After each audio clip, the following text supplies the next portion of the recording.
조금 늦었군.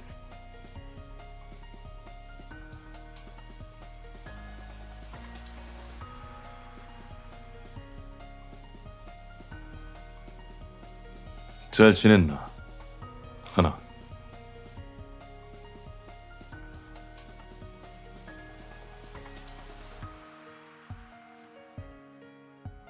너 약속은 지키라고 있는 거니까. 다행히도 다음 열차가 있어서 많이 늦진 않았군.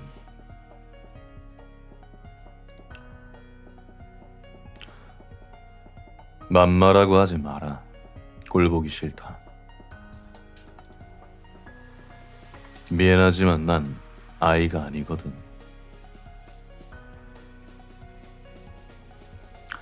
애구를 죽여라.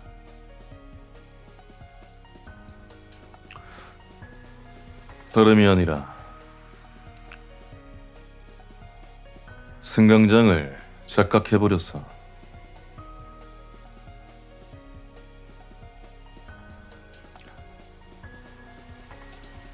아쉽게도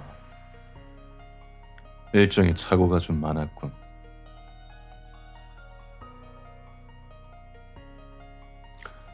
4번에서 탔어야 했는데.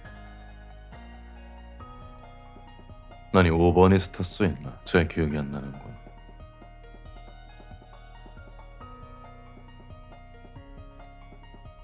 대략 한 30분 정도의 딜레이가 생겨서 말이야.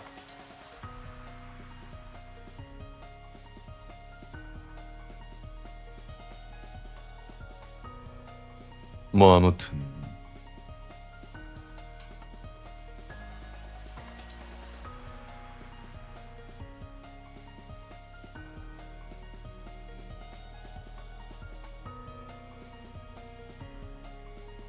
나름 그래도 빨리 돌아와서 부랴부랴 씻고 방금 방송을 켰다.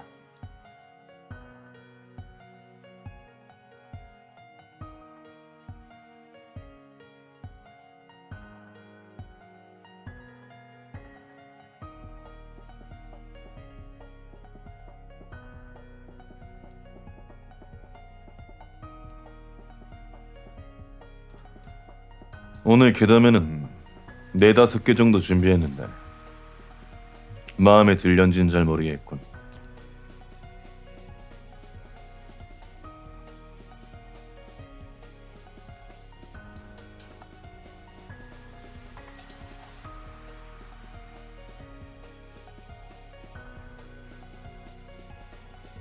마실 걸 준비할 시간을 주도록 하지. 적당히 준비가 되면 말해라. 아니, 10시에 시작하는 게 괜찮겠군.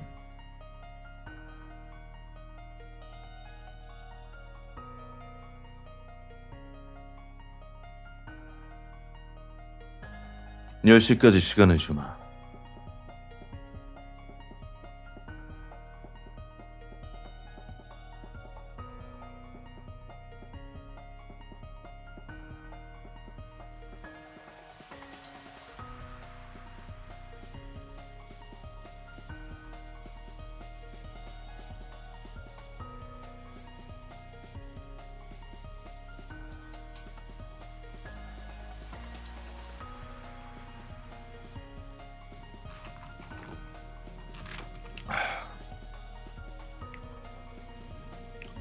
햄북이 먹었다.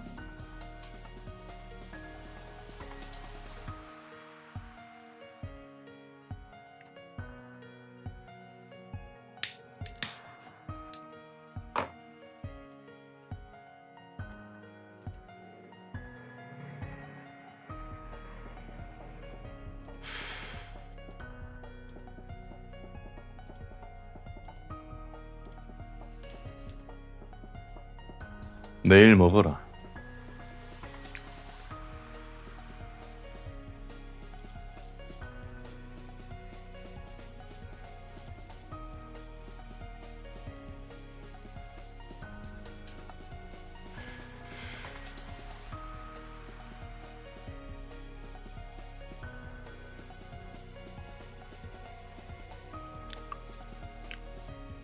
한우 불고기 먹었다.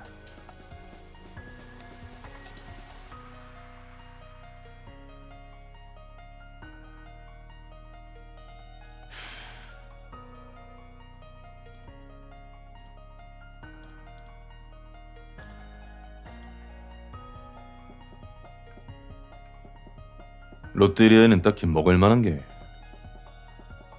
2개밖에 없지 않나. 한우 불고기, 대리버거.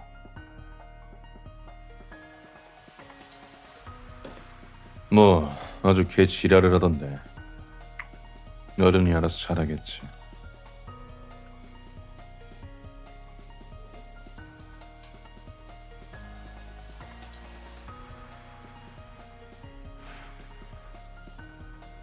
롯데리아가 엘사인가?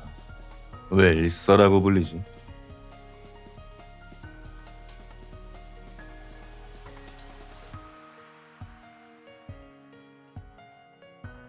아,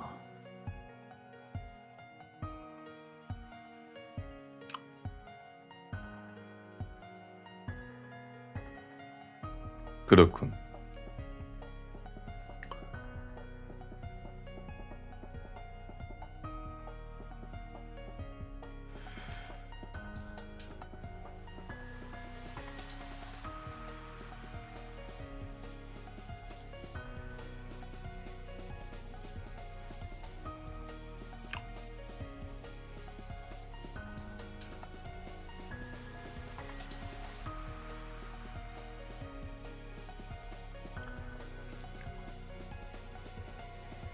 뭐 근데 햄버거 맛이 다 거기서 거기 아닌가? 솔직히 말해서 매장을 고르는 게 가장 중요하다고 생각한다. 방금 만든 걸 내주는지 아니면 미리 만든 걸 바로 내주는지. 방금 만든 걸 미리 내주는 곳은 선호하지 않는 그런 느낌이야, 나는. 물론 빨리 먹으면 좋긴 하다만 맛이 없어.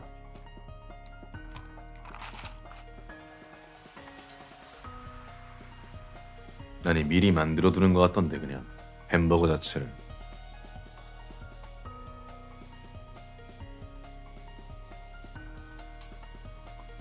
부기왕.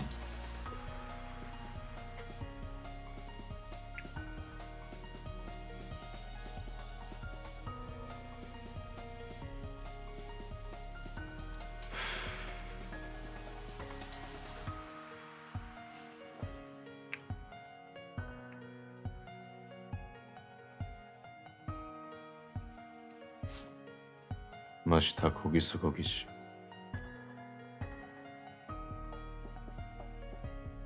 아주 미식가나셨군.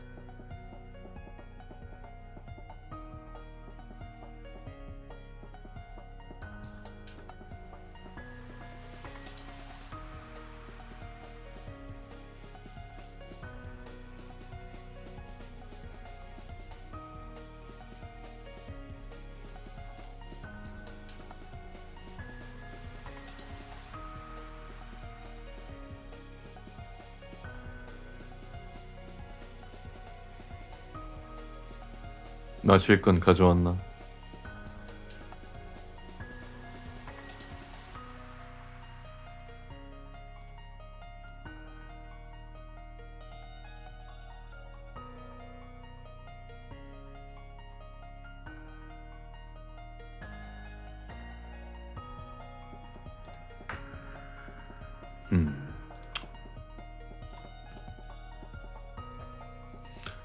편의점에서 파는 하이볼은 맛있는 걸 본 적이 없는데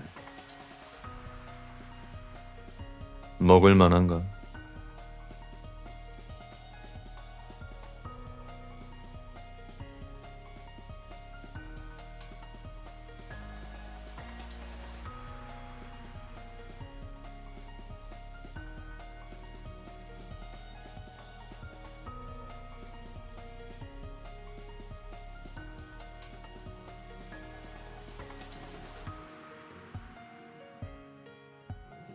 그렇군.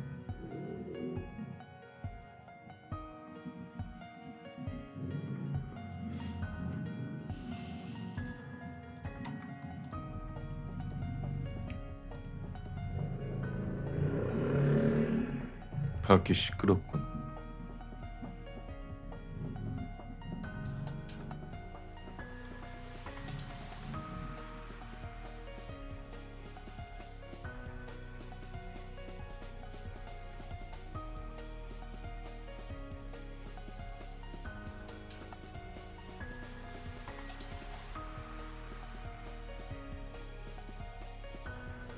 무서운 걸 좋아하는 편인가?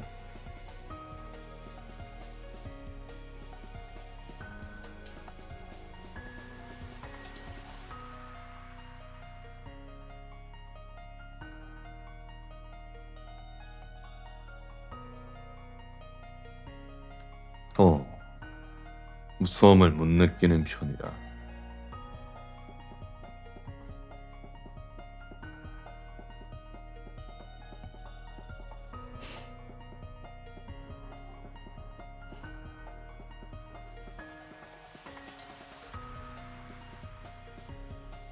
그거 참 슬픈 이유군.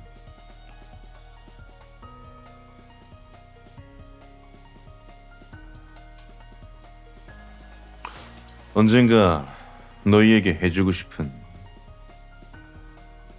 내가 아는 사람이 아니지. 내가 아는 사람이 아니지. 어찌 보면 나도 당사자니까.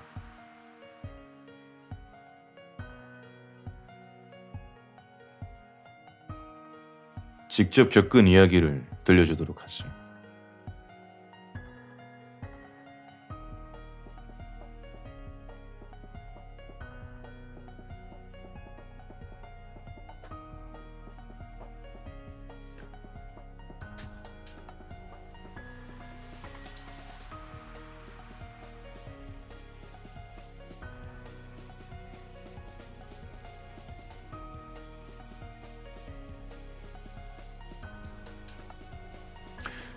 기억이 좀 오래되어서 더듬으려면은 문장으로 좀 적어야 될 것 같아서 말이야.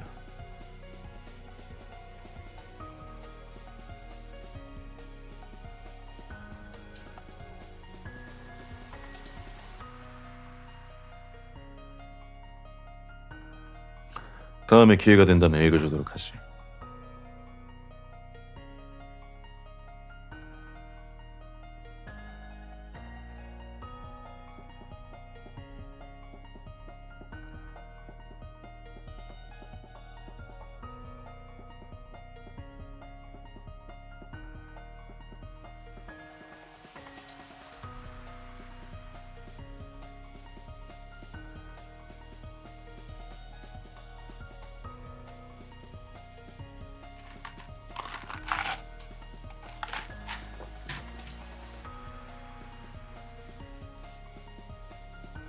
나도 가끔 심심풀이로 무서운 이야기라든가 공포 라디오 이런 거를 자주 듣곤 하는데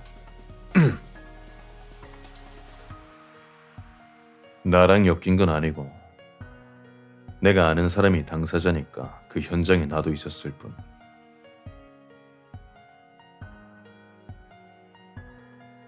나한테 애로운 건 없었다. 어찌 보면 내가 방패막이를 해준 거라고 보면 되겠지.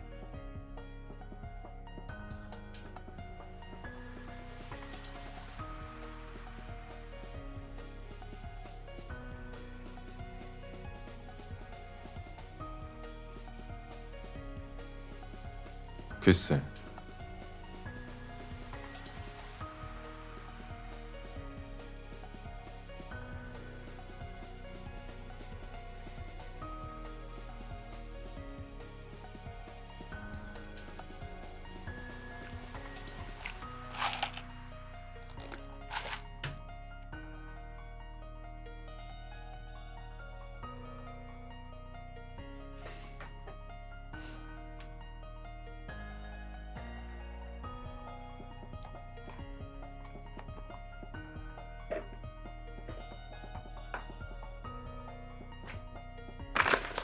귀신이란 건 말이야.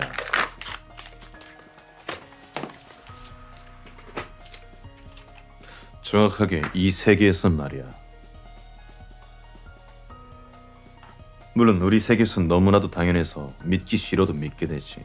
허나 이쪽 세계에서는 조금 경계가 허물어진 느낌이라. 정확하게는 있다고 믿으면 있고 없다고 믿으면 없다. 이게 굉장히 애매한데 믿는 사람은 믿을 수밖에 없는 현상을 겪고 없다고 생각하는 사람은 아예 그런 걸 느끼지 못하거나 어떠한 일에 휘말려서 믿게 되지. 하나의 토속 신앙과 비슷해. 그러나 필연적으로 말할 수 있는 건 그러한 존재는 있다는 것이다.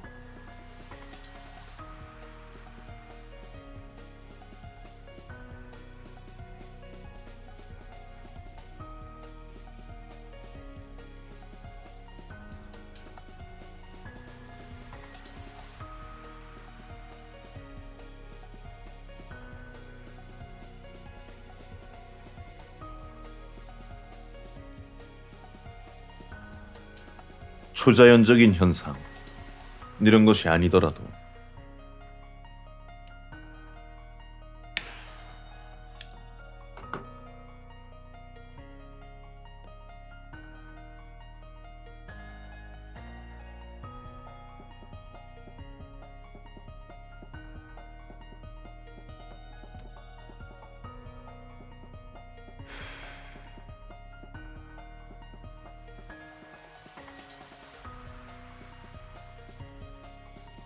보통은 무언가에 휘말리는 그런 전개가 많지.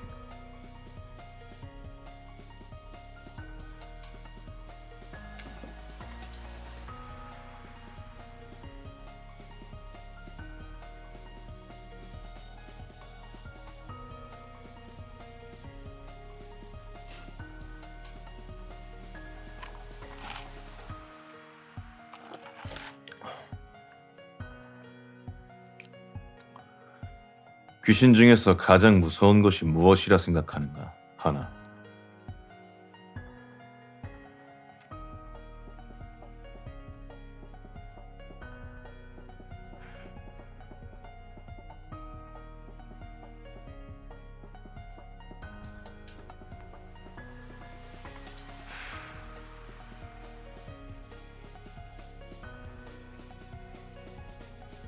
자살귀다.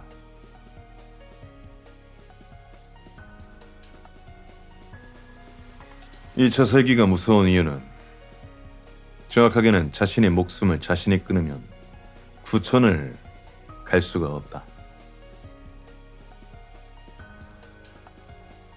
그래서 자신이 했던 행동을 반복하게 하지. 반복하지. 그러다 보면은 자신이 죽은 것이 너무나도 억울해져. 그래서 주변인들을 데려가려고 한다. 외로우니까. 그 자살귀를 없애려면 천도제를 보내야 하지. 라는 이야기다. 믿거나 말거나.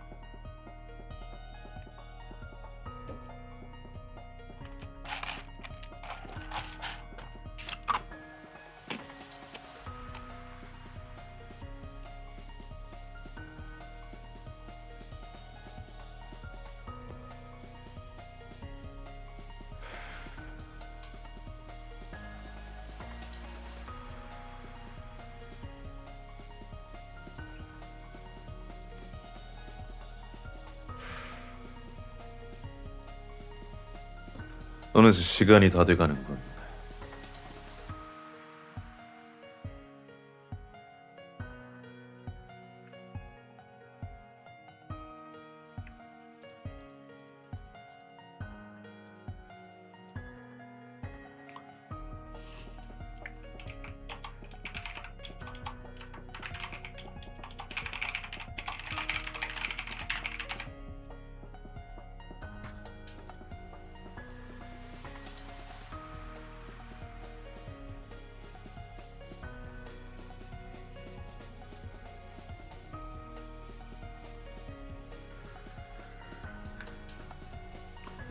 처음으로 읽을 이야기는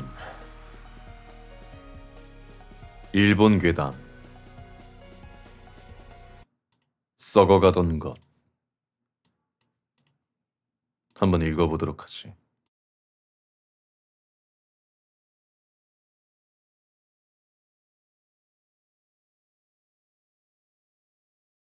참고로 독한 귀신은 일본 귀신이다. 이유 없이 죽이거든 사람을.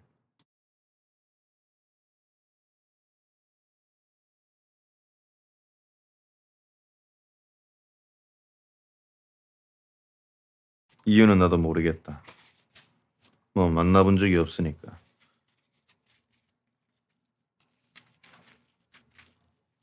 그저 사람들이 만들어낸 허구일 가능성이 높다만 나름 흥미롭더군. 자, 그럼 읽어보도록 하지.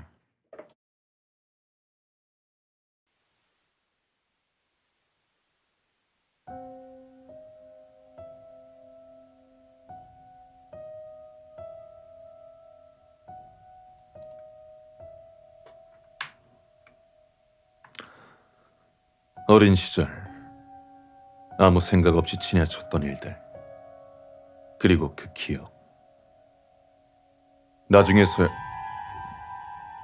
나중에서야 그 당시의 인상과는 다른 사실을 알아차리고 소름 끼치는 일이 자주 있다. 갑자기 귀가 시끄럽게. 예를 들자면 내가 초등학생이었던 때의 일이 있다. 학교를 다닐 때 가던 길은 한쪽이 논인 시골길이었다.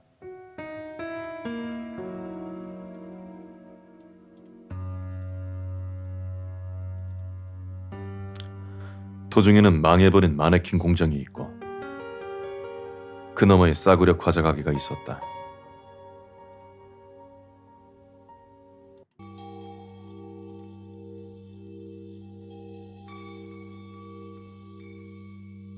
꽤나 시끄러워서 말이야. 도중에는 망해버린 마네킹 공장이 있고 그 너머에는 싸구려 과자 가게가 있었다. 마을은 논저편에 있어 짐처럼 보일 뿐 마네킹 공장은 이미 망한 지 시간이 좀 흘렀던 모양이어서 사람이 일하는 모습은 본 적이 없었다. 폐쇄된 공장 부지구석에는 이리저리 흩어진 마네킹의 잔해가 쌓여 있고 그것이 철조망 사이로 보였다.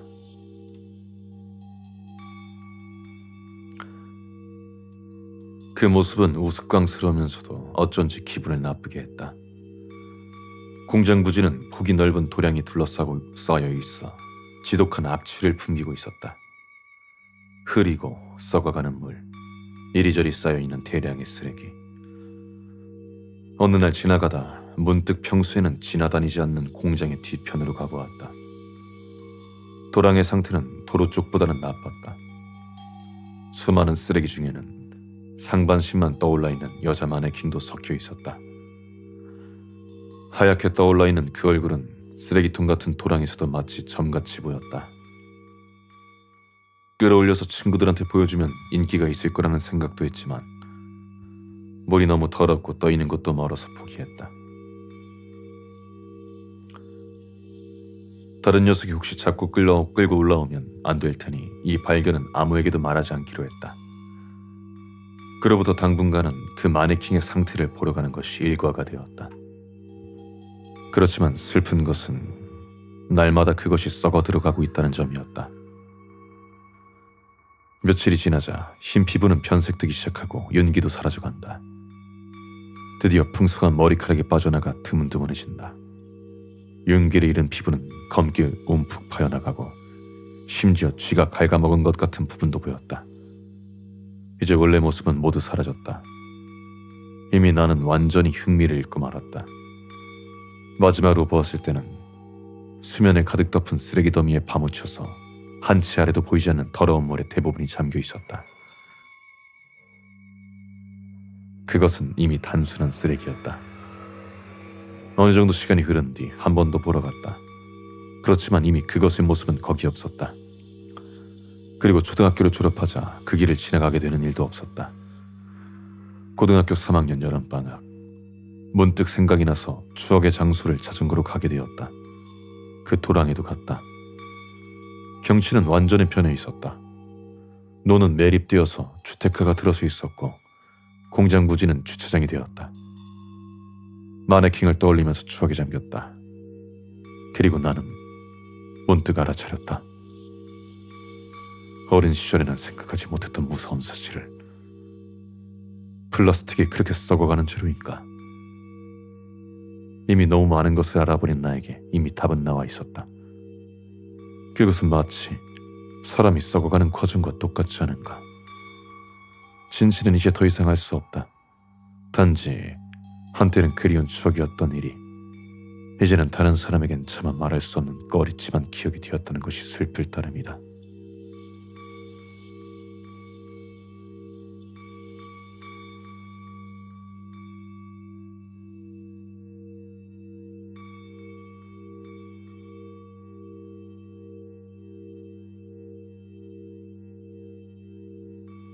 알아차리는 게 굉장히 느리군.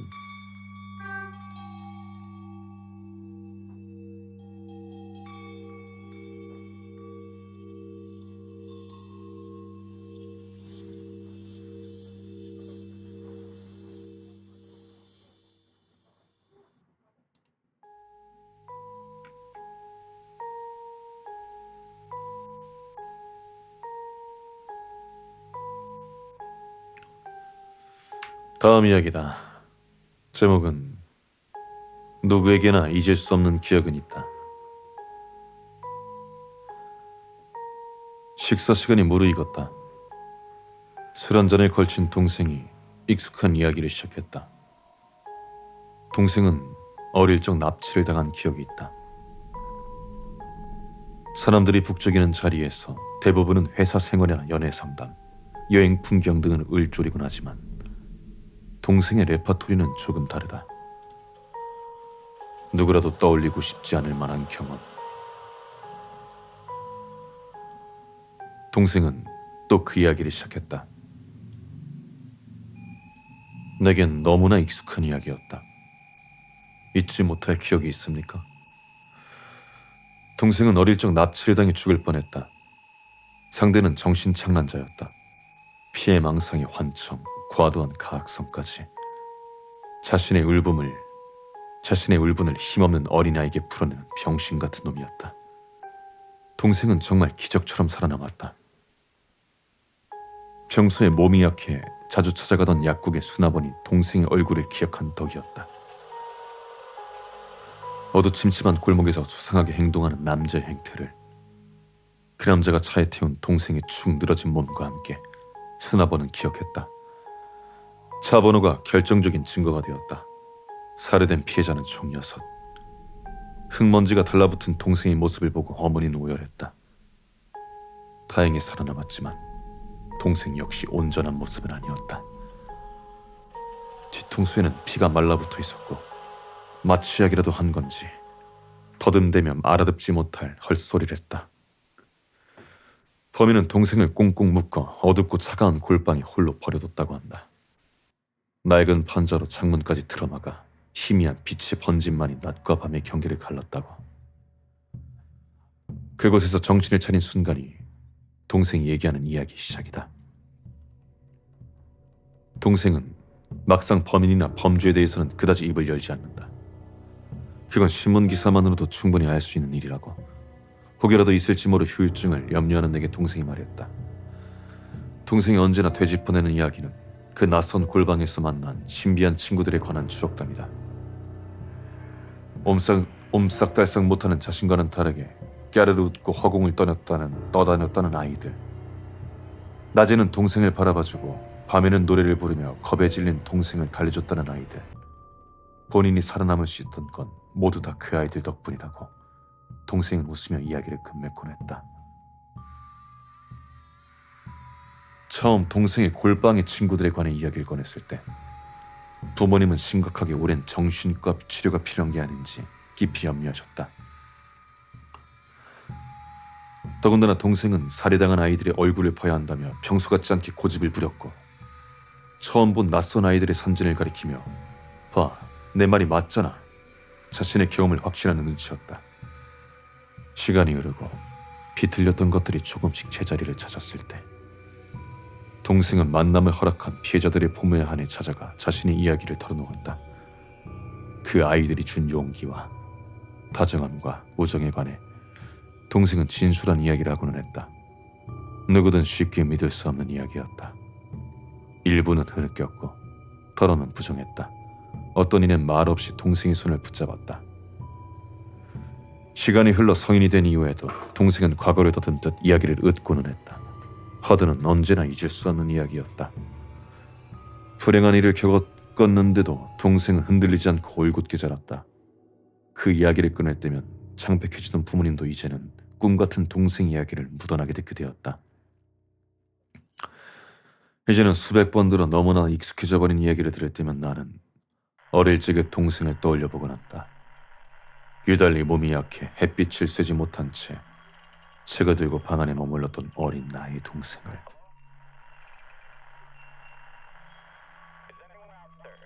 어쩌면 동생의 말이 사실일지도 모른다. 억울하게 죽은 아이들이 다른 아이의 목숨을 살리고자 영원으로 남아 그 컴컴한 골방을 떠돌았다고. 악취와 냉기 속에서 공포에 쌓인 한 아이를 위해. 그래서 동생과 달리 나는 나만 아는 이야기를 남들에게 말하지 않는다. 그 미친놈이 어떤 의도에서든 베어낸 아이들이 머리를 진열하듯 골방에 매달아 놓았다고. 형사들이 쑥덕이던 신문에도 나오지 않았던 이야기. 어두운 방 안에서 창 위에 덧대어진 판자는 과연 얼마만큼의 빛을 투과시켰을까. 동생이 이야기를 꺼낼 때면 가슴 위로 장막이 드리워지는 이 이야기가 바로 내가 아무에게도 꺼낼 수 없는 잊을 수 없는 이야기다.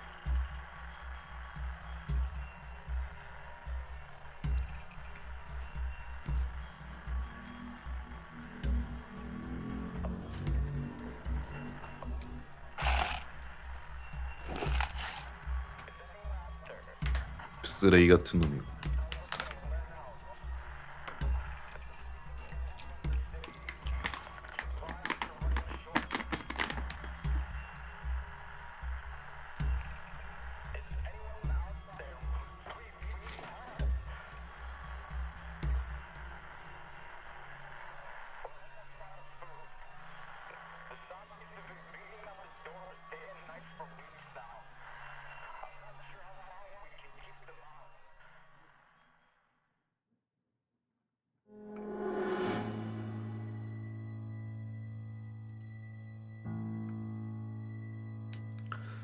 다음 이야기는 자각몽이다.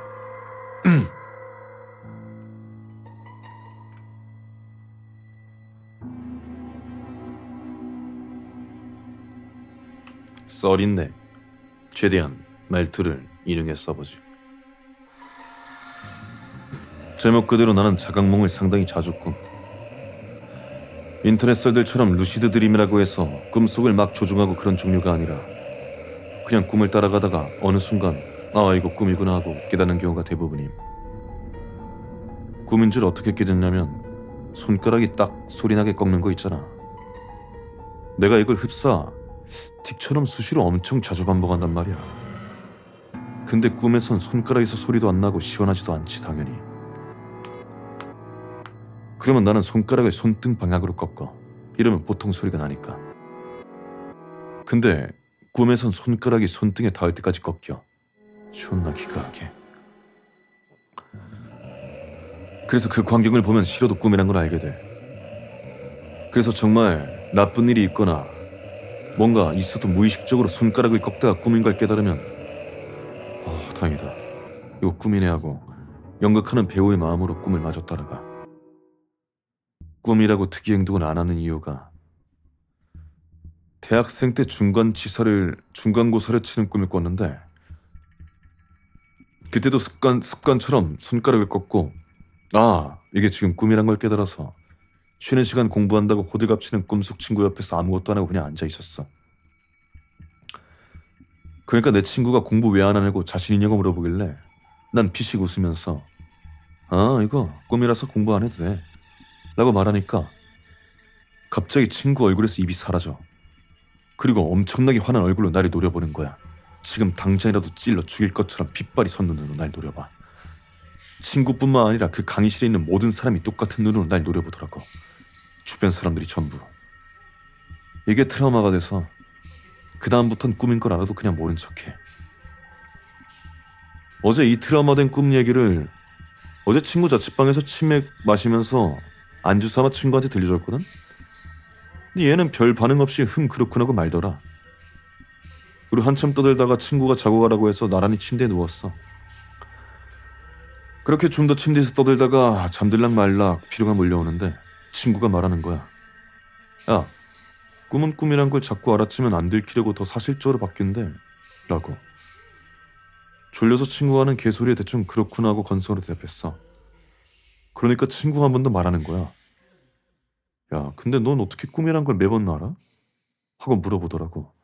그래서 내가 손가락 꺾어서 알아본다라고 대답했어. 그러니까 그 새끼가 병신 새끼 이제 드디어 알았다 라고 하는 거야. 갑자기 소름이 엄청 돋아서 잠이 깼어. 그래서 침대에서 벌떡 일어나서 옆을 쳐다봤는데 아무도 없었어. 그냥 내 방 침대였어. 난 자취방에서 친구랑 논 적이 없고 애초에 걘 실존 인물도 아니었어. 치킨 먹고 떠들고 했던 게 전부 그냥 꿈이었어. 같이 떠드는 친구 얼굴은 당연하고 걔가 남자였는지 여자였는지조차 기억이 희미해. 이게 어제 꿈이야. 이제 꿈속에서 꿈이란 걸 눈치 붙일까봐 무서워.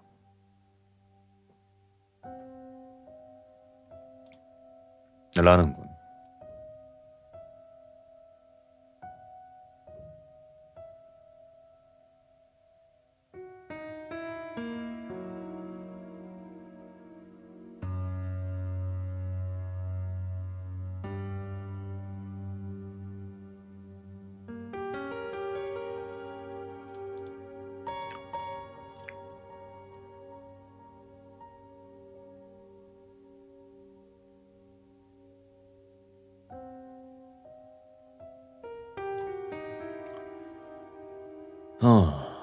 또 뭐가 있을까?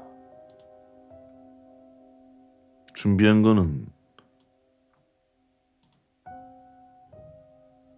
좀 세네 개가 더 있긴 한데 이게 1시간 정도의 분량인 거라서.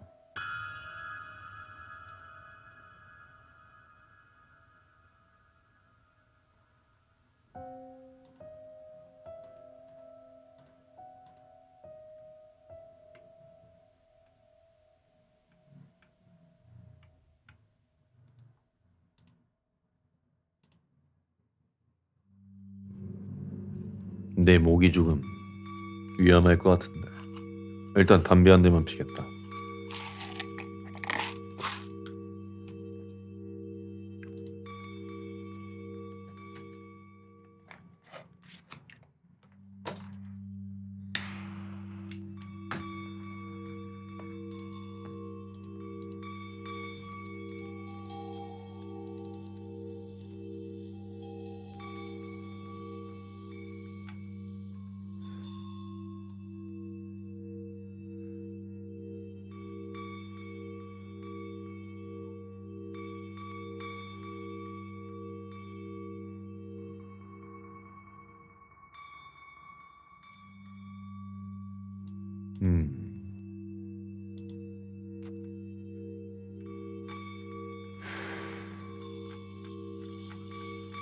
적당히 짧은 괴담을 좀 찾고 있다만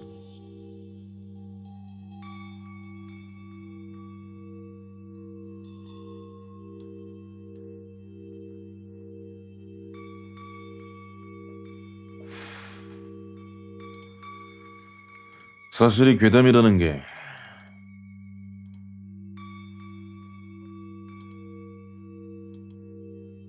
대부분이다. 잘 썼군.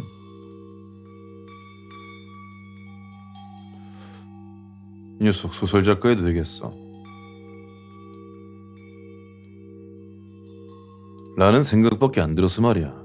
읽어도. 보던가 읽어도.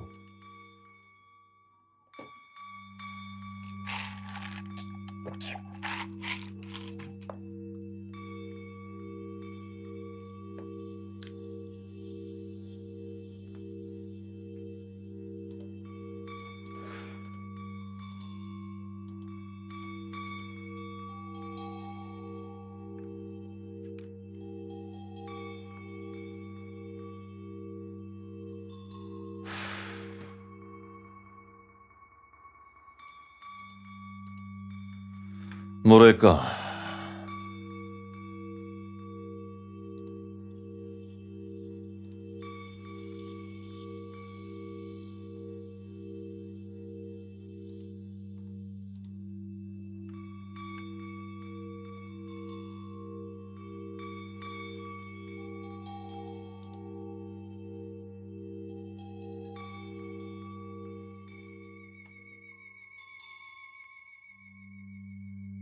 요즘은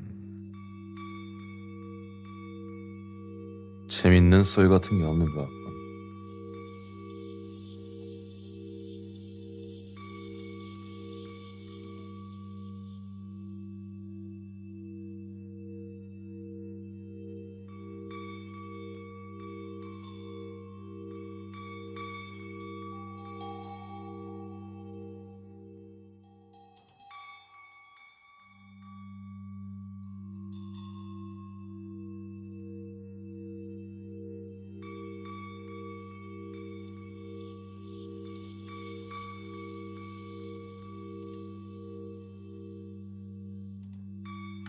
이걸 한번 읽어보지.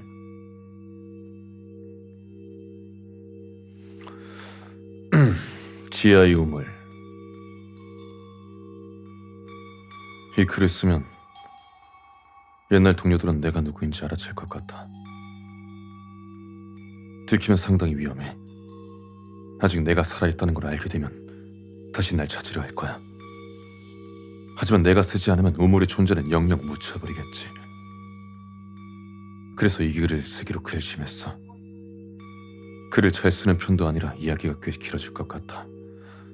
그리고 괴담이라고 하긴 뭐하니까 관심 있는 사람만 읽어주면 좋겠어. 몇 년 전 이야기다. 나는 도쿄에 있는 어떤 조직의 NC라는 젊은 간부 밑에서 일하고 있었어. 요즘 조직들은 미묘하게 위험한 일들을 다 외주로 처리하는데 조직이 아니라 개별적으로 사람을 고용해. 경찰이 수사하면 책임을 회피하는 꼬리 자르기 방식이라 할 수 있지. 대신 돈은 꽤 잘 돌아갔어. 내가 일한 곳은 도쿄 내에서 비교적 부유한 일본인이나 외국인들이 즐겨 찾는 거리였어. 미묘하게 위험한 일이라고 하면 거창해 보이겠지만 실은 내가 했던 일은 벤을 몰고 꽃집에 가서 꽃을 사고 그 대금을 지불하는 것이었다. 그리고 그 꽃을 캬바레 클럽부터 고급 클럽까지 배달했지.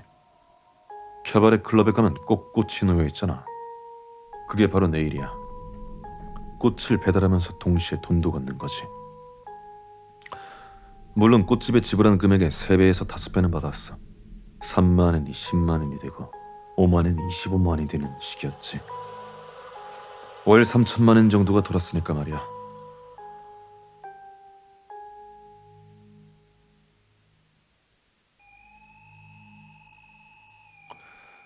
내가 하는 위험한 일이라는 건 처음에는 그 정도였어. 그래도 상당히 성실하게 일하고 있었어.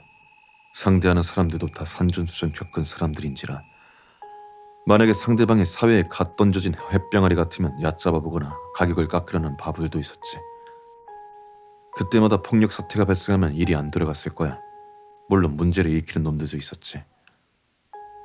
그래도 경찰을 부르면 곤란해지고 다음부터 수금도 못하고 조직의 눈밖에 나가게 되잖아. 그러면 가만히 넘어갈 리도 없고. 그럴 때마다 난 끈질기게 이야기를 풀어나갔어. 대안을 하면서도 중요한 부분은 절대 양보하지 않았지. 돈을 깎아준다던가 조건을 붙인다거나 하는 것들을 말이야. 앞에 말이 길어졌는데 어찌됐든 잘하고 있었다는 말이었고 N의 아래 SK 따위에게 상당히 신뢰받게 되었단 말씀. 그래서 가끔 꽃 배달에 사용하는 작은 박스카를 타고 새벽에 풀려나갔어. 쌓아놓는 건 아마 드럼통이나 골판지. 짐을 쌓는 동안 나는 운전석에 있었고 뒤는 눈이 부셔서 안 보이니까 벤츠 뒤에 따라가기만 했어. 짐을 내렸더니 조금 떨어진 곳에서 기다리게 하고 다시 벤츠를 따라가서 돈을 받고 끝. 뭘 나르고 있었는지는 모르지만 한 번의 일로 꽃 배달 한 달치 봉급을 받을 수 있었지. 어느 날 밤에 또 호출되었어. 가봤더니 평소와는 다른 사람들이었어. 원래는 S나 K의 부하인 젊은 사람들이었는데 그날은 N 그리고 S, K 3명이었지. 세 사람 다 이상하게 긴장되는지 흥분하고 있었고 분명히 분위기가 보통은 아니었어. 내가 도착했는데도 시동을 끄고 기다리고 있어라고 말한 후 자기들끼리 소근소근 이야기하고 있었지. 이대로 돌아가라. 그 녀석은 괜찮아요. 그것보다. 대화가 뚝뚝 끊겨서 잘 들리진 않았고 나는 운전해 가기로 했어. 왠지 싫은 예감이 있었지만. 뒤에 해치를 열고 뭔가 싣기 시작했어. 근데 이번에는 드럼통이나 골판지가 아니었지. 놓았을 때 소리가 평소랑 다르게 뭔가 묵직했어. 더 이상했던 건 S와 K가 동승했다는 거야. 맨날 나 혼자 벤츠를 따라갔었는데 말이야. 게다가 갑자기 수도고를 탔어. 수도고란 수도 고속도로 일본 도쿄를 지나가는 도시 고속도로 도시 수만선을 말해. 거기는 과속 카메라, 교통정보 카메라 따위가 있어서 이런 일을 할 때는 보통 피하거든. 수도고의 순환선은 말이지 황궁을 내려다보면 안 된다는 이유 때문에 몇 군데 지하로 들어가야 해. 쑥스럽게도 난 운전엔 자신이 있었지만 길치라서 길 기억은 잘 못해. 아마 순환도로를 2바퀴 정도 돈 것 같아. 차들이 드문드문해지자 N이 타고 있던 벤츠가 터널 안에서 비대스 상등을 켰어. 아무 말이 없었던 S와 K 중 S가 갑자기 오른쪽 차선으로 들어와서 멈춰 라고 말했고 시키는 대로 합류 지점에서 차를 멈췄어. 그리고는 섬처럼 된 부분에 차를 후진으로 대 라고 해서 그대로 하고 라이트를 껐어. 양옆에 기둥이 있어서 지나가는 차에서 돌아본다고 해도 우리가 있는 곳을 찾기 어려울 거라고 생각했어. 사실 찾는다 해도 얽히지 않는 편이 좋겠지만 말이야. N이 탄 벤츠는 그대로 멀리 사라졌고 S와 K는 함께 짐을 내리고 있었는데 나도 내리라고 했어.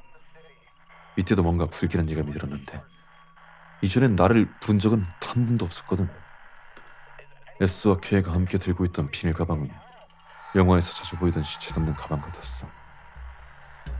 그 안에 든 건 아무리 생각해도 사람이라고 확신할 수밖에 없었지.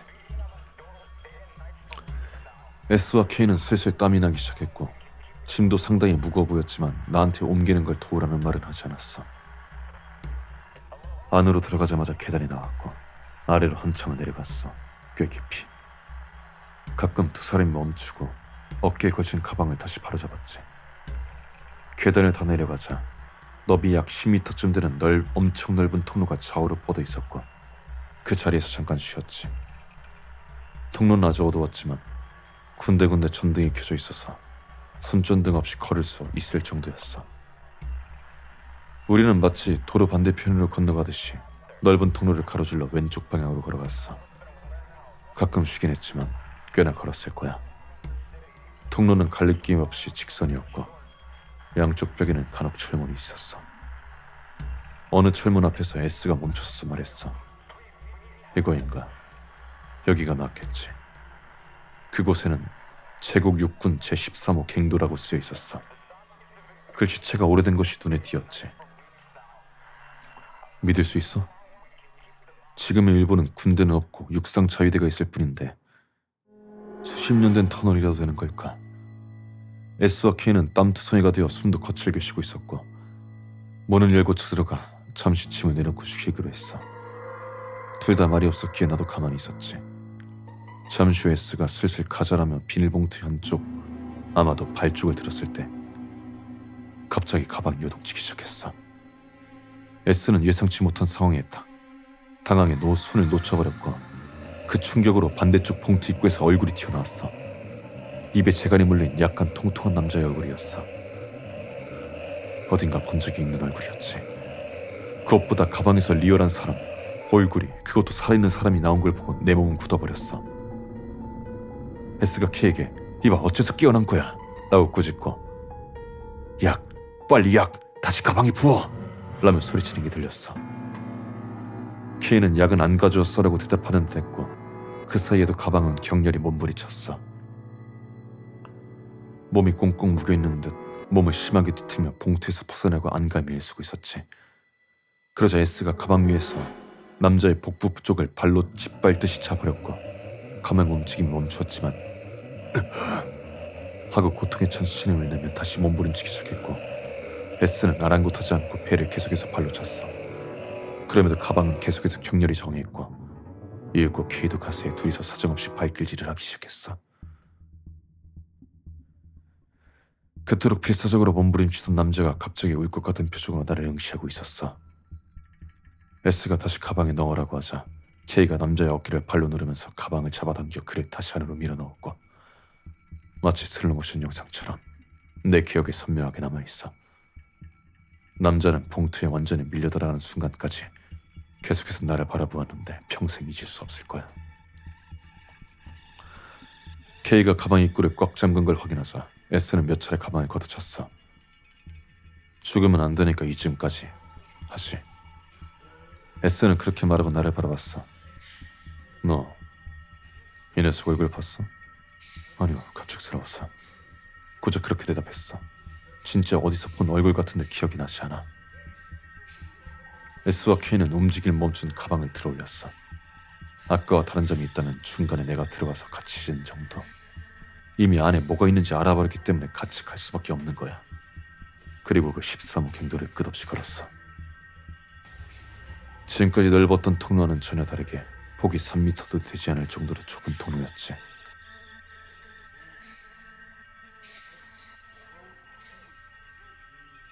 오른쪽은 벽인데 왼쪽은 가끔 아래로 내려가는 계단이 있었어. 폭 1m 정도의 계단이었는데 불과 몇 계단 내려간 곳에는 문이 있었지.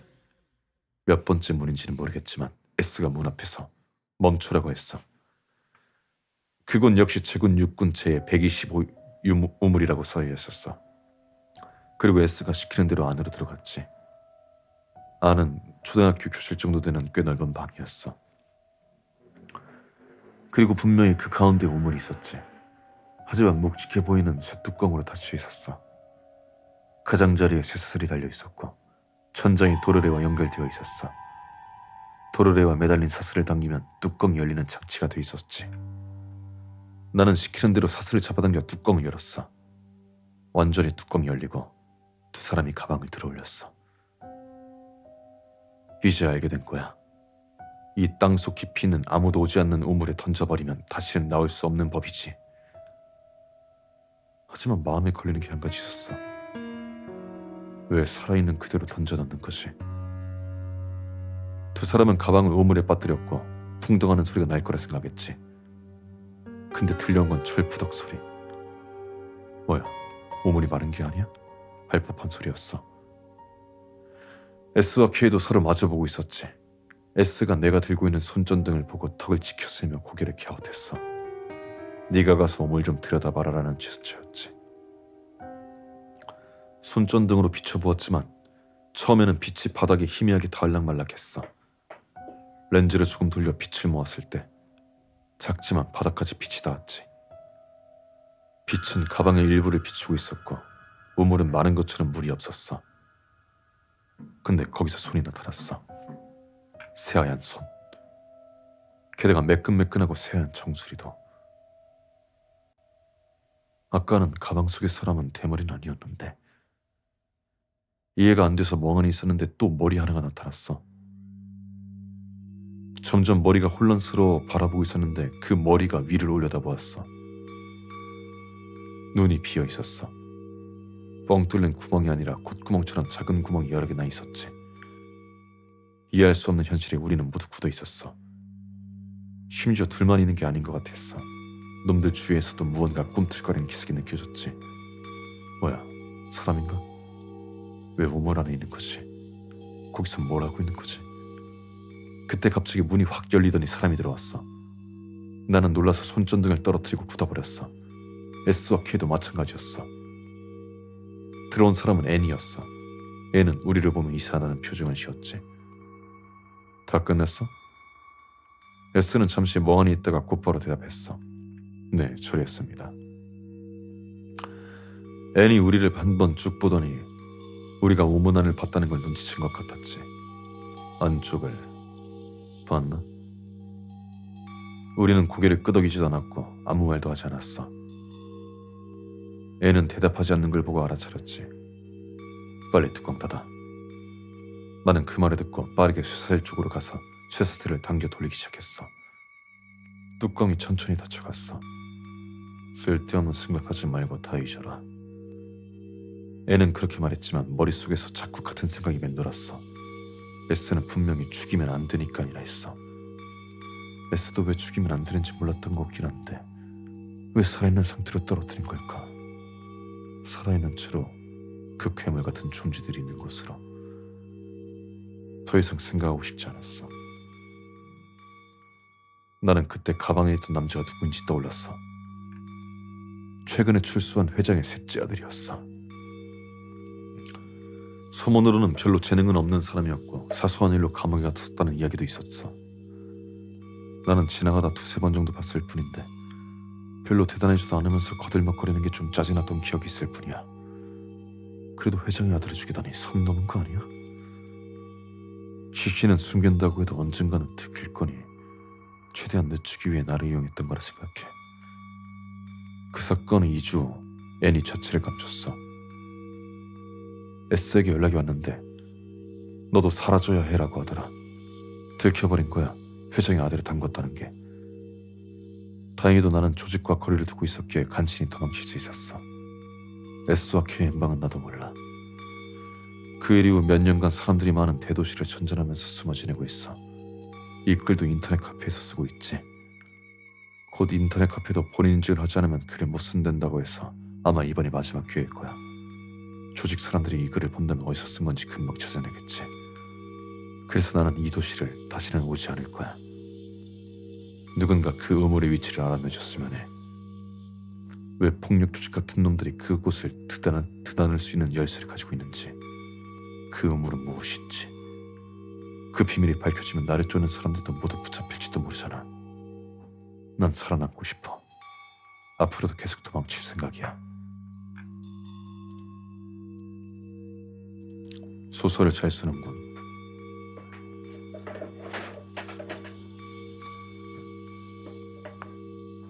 네이버 시리즈 같은 데서 연재하면 나쁘지 않을 것 같다.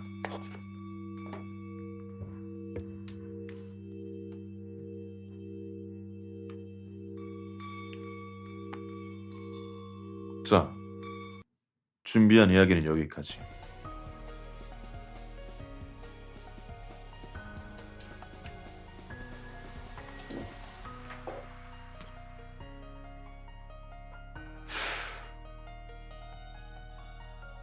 시간이 어느새 이렇게 됐군.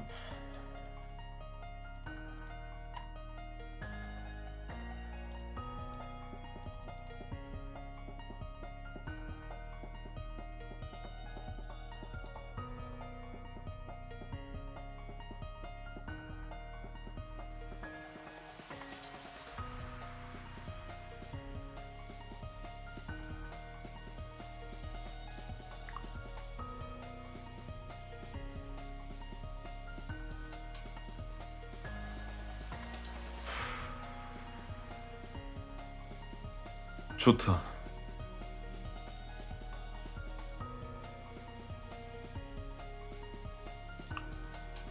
기회가 된다면 다음에 또 해보도록 하지.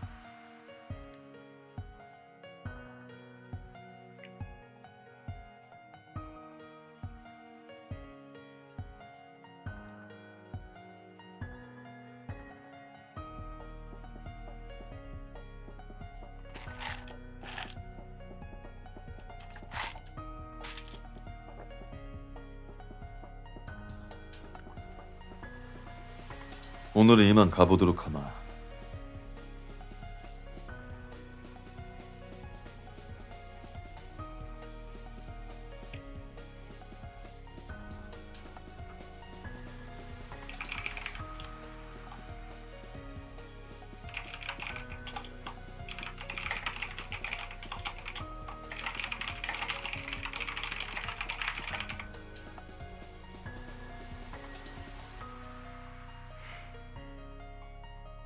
좋은 하루, 아니, 좋은 새벽 보내라 하나. 이만 가보겠다.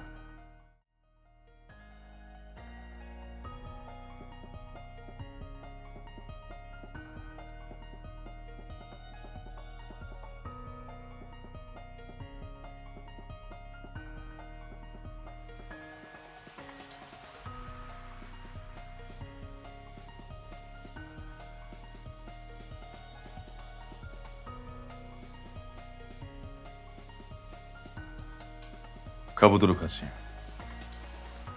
좋은 밤 보내라 하나. 다음에 보도록 하지.